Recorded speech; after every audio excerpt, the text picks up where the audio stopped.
Welcome back. Next, we have Dr. Alex George, A&E doctor, author of Live Well Every Day and UK Youth Mental Health Ambassador.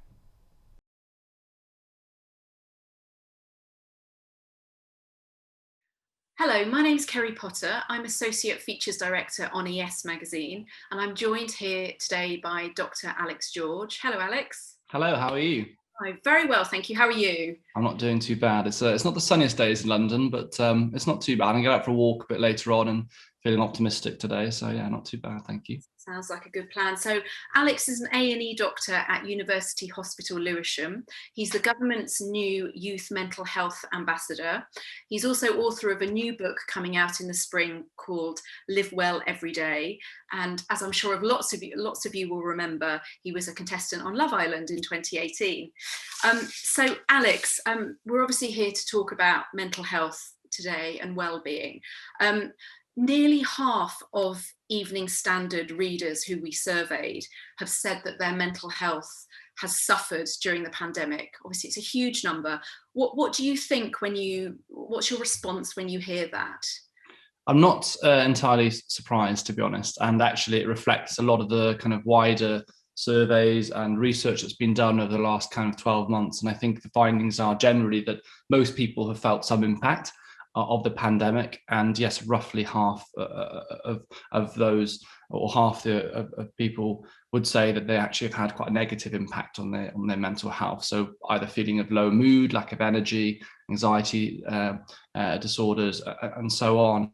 I think it's been so hard on all of us, to be honest. And I mean, it's a real negative, but one of the ways that I look at it in some kind of positive is that the pandemic has highlighted to everyone how important mental health is, and that actually looking after your body and your mind, it should be a priority for everyone. I'm not saying, of course, that the pandemic actually is very uneven in how it affects people depending on socioeconomic factors, etc. But whoever you are, whatever you do, whatever your job is, not being able to see your family and friends, being restricted in terms of things that you can do, having the anxiety associated with the worry and things about the pandemic has had a huge impact on everyone, I think. And I hope that moving forward, this realization that mental health is so important will allow us to actually focus on destigmatizing mental health, focus on making sure that mental health services and provision are up to standard and supporting people, whether it's at schools or universities. And important as well, another thing that I really am focusing on is the importance of making sure NHS staff, frontline staff, that their mental health is looked after as well, because for far too long, I think doctors and nurses haven't maybe had that kind of support that they've needed. Yeah, absolutely. And so do you want to tell us a bit about your role as government's youth mental health ambassador? How did that come about, and what is that job?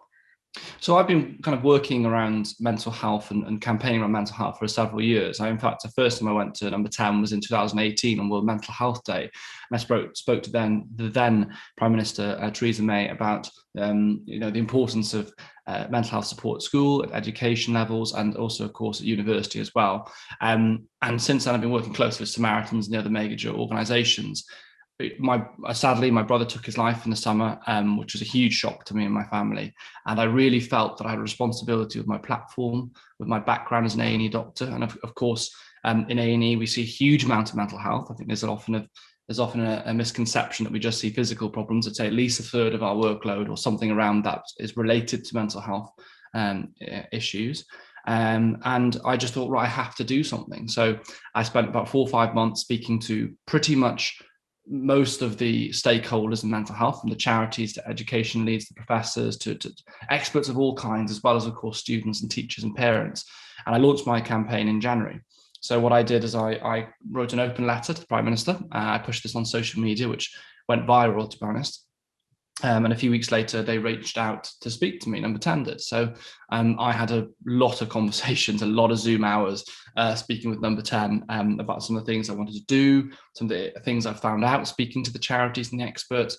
And they felt, and the Prime Minister felt, that it would be important to have someone representing young people in the decision-making processes. So they asked me to come to Number 10, and the Prime Minister asked me to be the youth mental health ambassador, and importantly, an unpaid role, which I'm very keen on, because I want to remain objective. It's key to say I'm not a member of government. I'm an independent person. I'm there as a voice for young people. And of course, I'm not an expert in mental health. I haven't done a PhD, etc. But I do understand, I think, a lot of what young people go through, have personal experience, professional experience, and I've got a lot of passion. So I'm hoping that I can do some good things. I'm hoping I can raise awareness, destigmatize mental health. I'm very proud that we managed to get the 79 million announced last week. I've been campaigning very hard for that money because I think it's so important we support schools in this transition. Mental health support teams it was an idea that was created several years ago, but we want to roll this out more quickly so that schools have access to support when they need it. And of course, some of that funding will go to CAMHS services as well, which have done an incredible job, but are very much stretched to the limit. Do you think it needs to start in school? Do you think it's about education, getting that next generation talking about these things?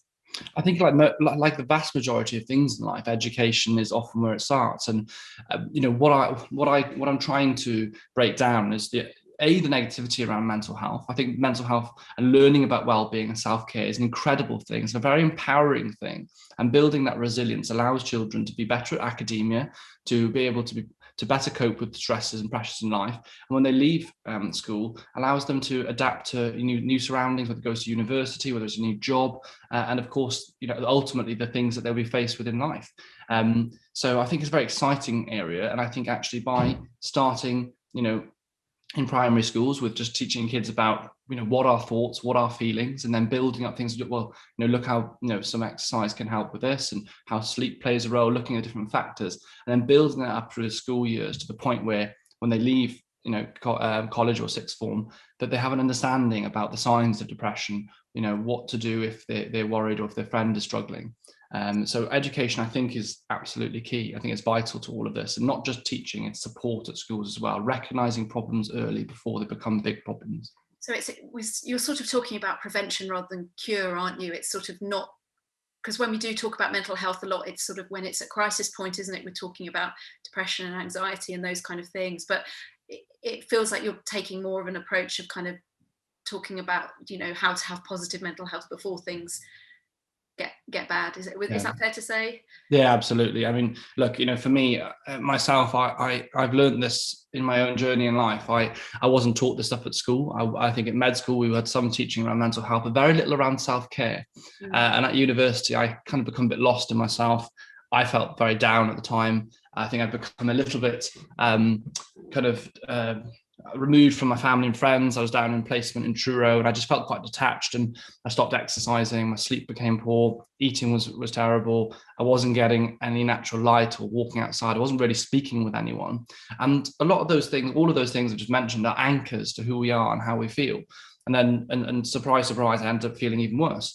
And I recognized one day, actually, I really don't feel that good. And I spoke with my family and my friends. I didn't at the time speak to the university because I was worried around the stigma, which, I later down the line, and years down the line, I look back at and think I feel quite sad about, actually, that I felt that way. But having spoken to my family and friends, we kind of build this plan of, well, go for a walk every day.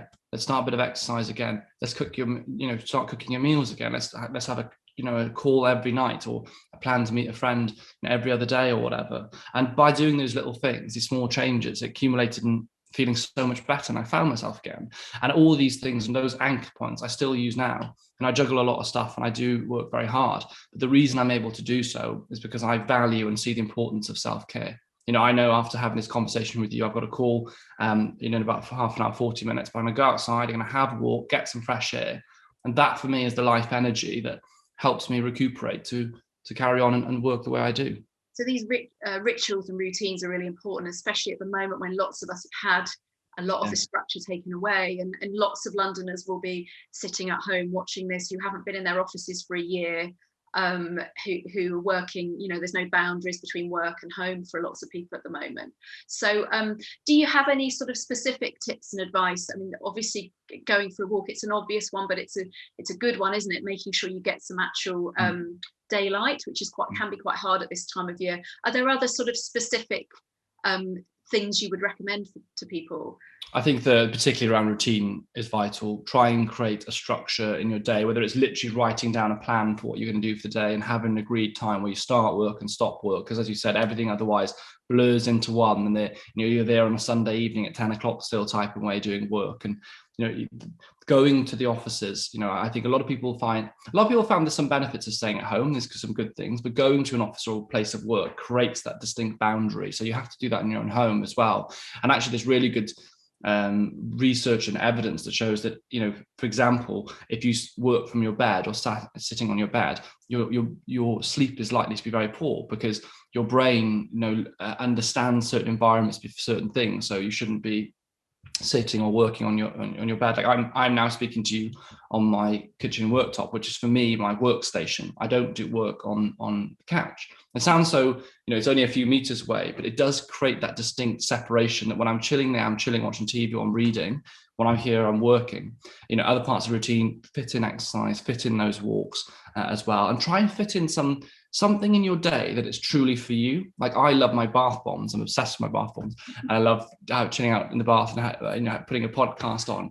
But having something, whatever it is, it might be listening to music or podcasts or reading or painting or playing guitar. Have something in each day that is just wholesome for you. I mean, do you have something you like doing, Kerry? What is your recharge? What do you like to do? Well, I'm a runner, so I have a family, and I like to literally run away from everyone I live with. And yeah, well, I can understand. And then that for me, one of the things I love doing as well, cycling. So if I have an hour or so, particularly the weekend, I make sure I get a cycle in. And that is for me, just go out, get on the bike, taking in, and part of it, it's funny, I went for a long cycle on the weekend, and it's amazing when I had a cycle around central London in particular, I live just south of central, just round by the river. It revitalizes you, seeing London again, seeing the world, and feeling, well, actually, there is hope, things will get better. So yeah, just take time for yourselves, and self-care is an investment that's very much worthwhile. Brilliant. I mean, everyone's had a difficult year, obviously. I mean, you've had a particularly tough one. I mean, your job, you're on the front line day after day. You've obviously had this appalling family tragedy, and I'm so sorry for your loss. I mean, how have you managed to get through, I guess? Yeah, it's been very hard at times. I think at certain points where you just don't know how you're going to do it. I mean, when my brother died in the summer, for about a month or so afterwards, I think I was just completely lost. I think, that it's just that complete feeling of rawness that's associated with that kind of loss, that unexpected loss in the family.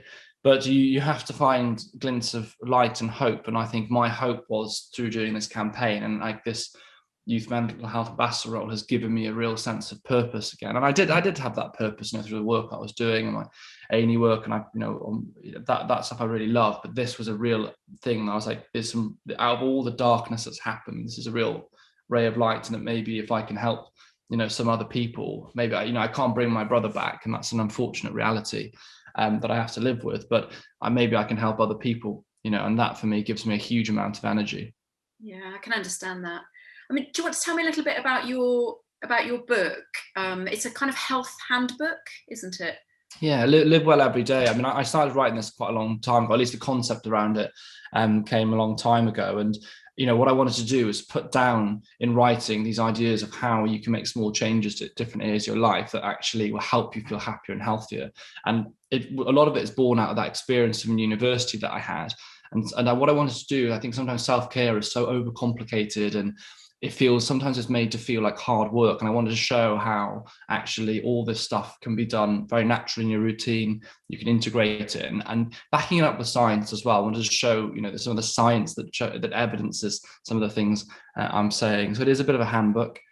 Each chapter walks people through step by step. There's ability for people to insert their own ideas into the book as well, how they're going to do that in the framework. But yeah, I'm really passionate about it. My brother was really proud of the book, actually, and I think that I hadn't finished it at the point where everything had happened, but it really pushed me. After he passed away, I was like, I want to get this done, because he was very proud of it. So yeah, I'm hopeful it will help some people, and yeah, I'm very proud of it. I'm proud of the book.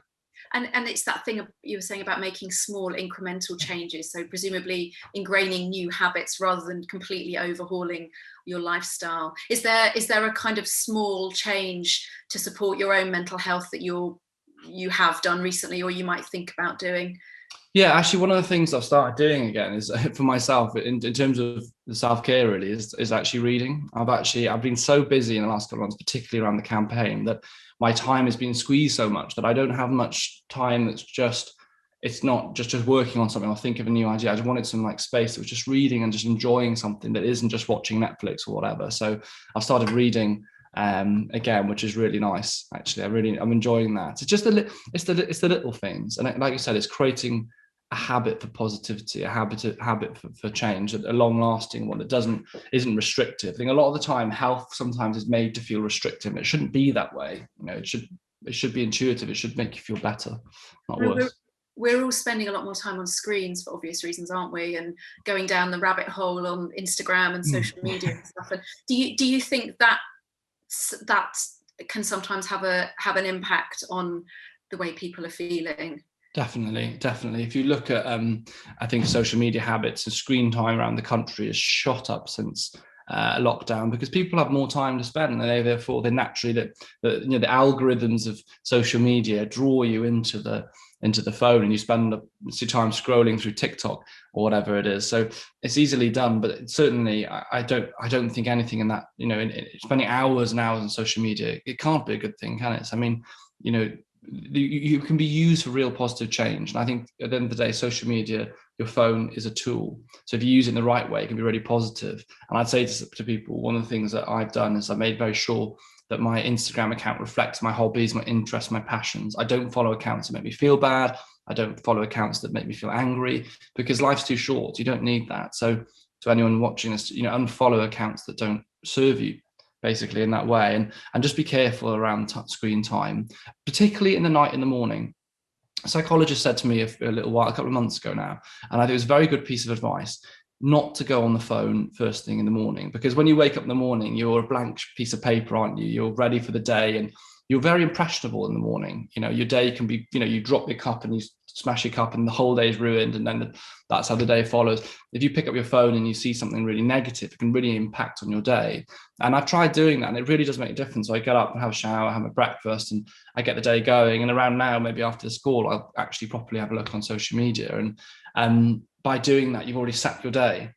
I think that's quite important. The same thing for bed. I think having time before you go to bed, where you just put your phone down, you do some reading, you relax, it just stops you. You know, what if you see something terrible before bed and you can't sleep, or your impressions on your mindset? It's kind of vulnerable times of the day, I think. Yeah, I think that's a really good point. Do you keep your phone in your bedroom?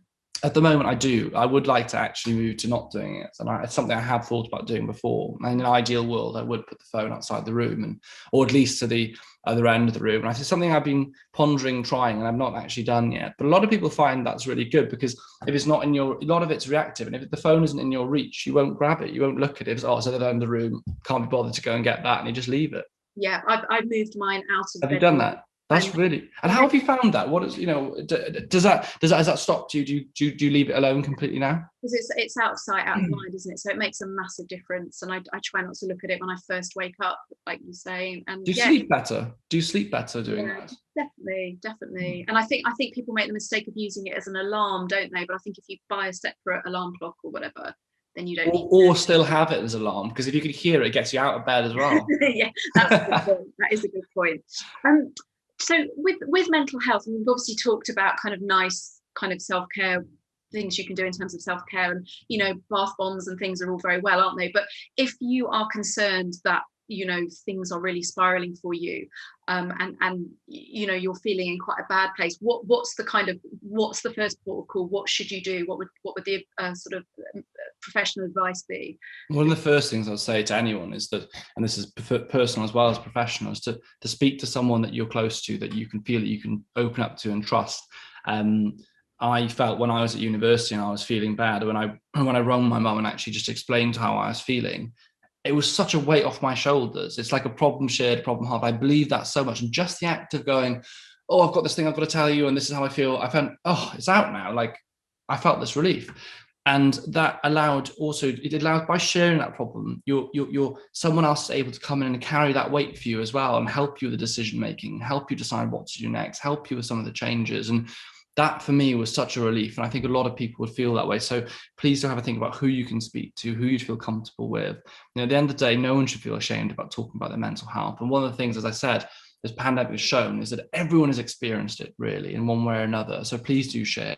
Know that there are good support networks out there and areas of support. I do think the GP is a centre of people of care. They are able to take a lead on in your care, whether you need to have refer on to ongoing services or counselling, whether medication is appropriate. They're there for that centre point.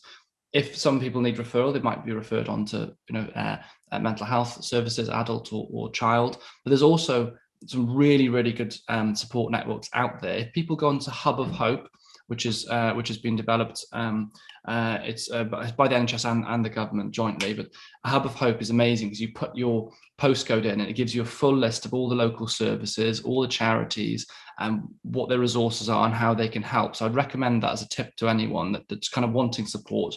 Head to Hub of Hope on Google and take a look. That's brilliant. And I think it is worth emphasising that GPs are open for other business, aren't they? I think a lot of people feel like they don't want to bother their GP at the moment because everyone's so busy with the vaccination programme. But it is okay to make those appointments, isn't it?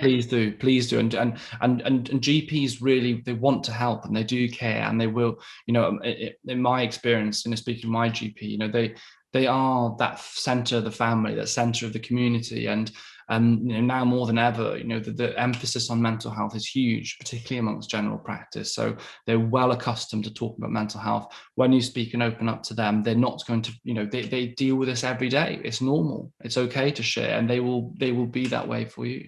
Brilliant. And finally, just briefly, how do you feel about the future? We're hopefully moving out of the physical pandemic now, but presumably kind of the mental health issues are going to continue for some months and years ahead. So would you just sort of sum up your sort of thoughts and hopes for the future?